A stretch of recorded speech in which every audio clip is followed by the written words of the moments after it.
turn up on it. I grew up in Allen Temple. It's on my birth certificate originally. You know what I'm saying? I got the name. First I had Yola the Great. That came from Little Raymond. He called me Yit too. You know what I'm saying? But once I got signed to Atlantic over there, somebody in China already had the name. You know what I'm saying? So I changed Yola the Great to DG Yola. And DG stand for the Great. So it's the Great Yola. You know what I'm saying? That's how it came about the name over there. Cause I used to sell crack on Martin Luther King. All the Marios in the hood, they call him Lil Yo. You know what I'm saying? Lil Yo. So they call me Lil Yo, and I just put the LA on it. That's how I came over Yo. Yeah. So, you know, you chasing the dream, what, 05, 06, you come with this hit, Ain't Gone Let Up. Like, how did that song come about? Like, who actually produced the track? I'm probably Win produced it. Win produced it. Big shout out to Win, ATM. The song actually came about. I was mad at one of my bed partners, African person, rest in peace. I was mad at him, and I just went to Rain, and that's how the song came about. We didn't think it was no real name. We thought it was another song. But once I did it, and we put it in the club, we just never up. Yeah, that was like one of my first little songs on it. It was crazy. So during the process of that song taking me to where I was geeked up all the time. So shit, that process, that was crazy. Cause when the song took flight, I was high as a motherfucker. And I stayed high. And we stayed high. So it was like, it was just crazy, you know what I'm saying? I ain't want to listen to nobody. I ain't want to do shit. I just want to do what I want to do, when I want to do it, and how I want to do it. And that resulted to me getting shot in the face. You know what I'm saying? Shooting people, going to prison, because I ain't listen. I remember 19, 20. So, yeah, that shit really, and then the money really drove me crazy, man. That shit really drove me crazy. I went to buying everything, and then when I went broke, it was just like, I sold it. Shit, I had to start from ground zero.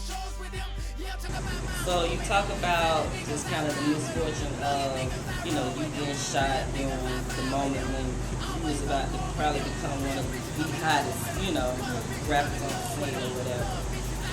Since that occurrence, you know, of course, I don't know if you can speak on your current situation, you know, as far as being the halfway house at this point. Can you speak on that a little bit? Yeah, I'm gonna give you the raw. As far as the halfway house, that's a part of my prison sentence. You know what I'm saying? I had got sentenced with 12 years served 5. You know what I'm saying?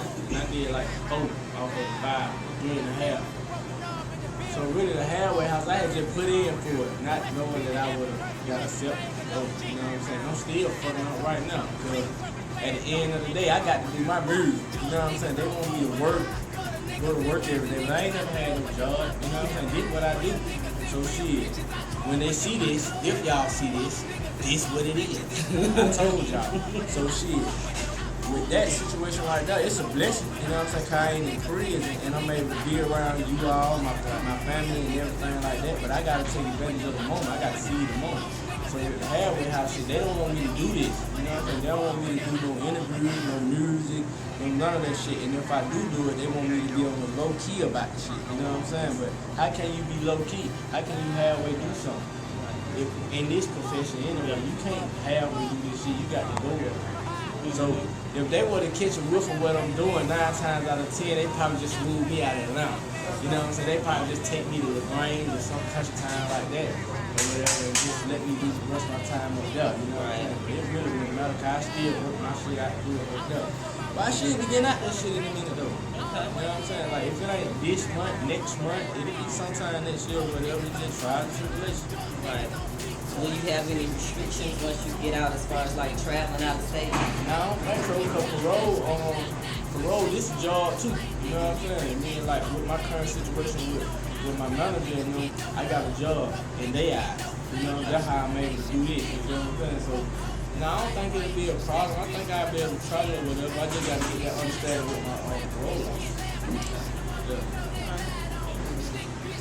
You know, with that situation and not to dwell on it, like as far as like advice for the guys out there that's rapping or whatever, that's in music, but still, like you said, heavily connected to the streets because we see so much, you know, news about rappers going to jail doing this or, you know, getting in fights or shooting or whatever the case may be. What kind of advice can you give like to the young adults to try to, you know, help them maintain and focus on just, you know, the rapping career if they're really trying to be successful? Well, I can tell them it's the same thing I told one of my little partners. You can't do both of them. You know what I'm saying? There ain't no way in the world you can do both of them. You can't sell dope and rap. You know what I'm saying? So one of them got to go. You gonna either be a drug lord in the streets or you gonna be a successful rapper. You know what I'm saying? I had to make that transition too when I used to sell drugs. I couldn't sell both of them. You know what I'm saying? And the rap outweighed the dope game, so that's the route I chose. You know what I'm saying? So if you out there and you doing your thing, you doing both of them at the same time, some gonna have to eventually give. You gonna have to give one of them up. You know what I'm saying? And I say go with the one that made you the most money. Rap made me the most money. You know what I'm saying? So that's the one I went with. You feel what I'm saying? But you can't do both of them. Hell no. You selling dope and you catching cases, you ain't gonna be successful because ain't nobody gonna want to touch you. You know what I'm saying? That's just like me and my situation. I wasn't supposed to go to prison. How I feel, you know what I'm saying? I know what I did was wrong. I shot my people, you know, I shot my cousin 2 times, you know what I'm saying? Over some bullshit or whatever. But he ain't the only one I shot, but I shot him. So I had to do what I had to do. And that shit put a strain on my shit, you know what I'm saying? It stopped a whole bunch of stuff. So it was like, really, I won't do that again. You know, I think before I do it again. Do you think there's a kind of like that fine line when it comes to what rappers talk about in their music and like you said, at some point when you start selling millions of albums, you know, and getting this money in, they ain't really in no street. You know, man, I think all these rappers fake. I think all of them fake, all of them put up these images, all of them put up these smoke screens to fool their fans. You know what I'm saying? Cause I'm out here every day, dog. Straight up. And if you don't see these niggas in the club or whatever, you ain't gonna see these niggas out here interacting in these hoods. You know what I'm saying? You ain't gonna see these niggas out here on these corners. You ain't gonna see these folks, some of these real dope boys out here. I'm out here, so I'm gonna see them. You know what I'm saying? I mean, you hear a whole bunch of shit about niggas in space, niggas doing this, niggas balling, all that. I don't see that shit, bro. And I don't fuck with it. You know what I'm saying? Like I made that song, you live real, you die real, dog. You know what I mean? So I ain't about that, man. I don't see these niggas. Straight up, these niggas fake to me. Straight up. I push up on niggas act funny because they got that money. It don't matter. It don't matter to me because I'm going to do me regardless. I'm going to just keep it all the way 100 regardless of what the situation is. I'm going to keep it 100, keep it street, keep it in the street, not in the street, keep it in the street. You feel what I'm saying?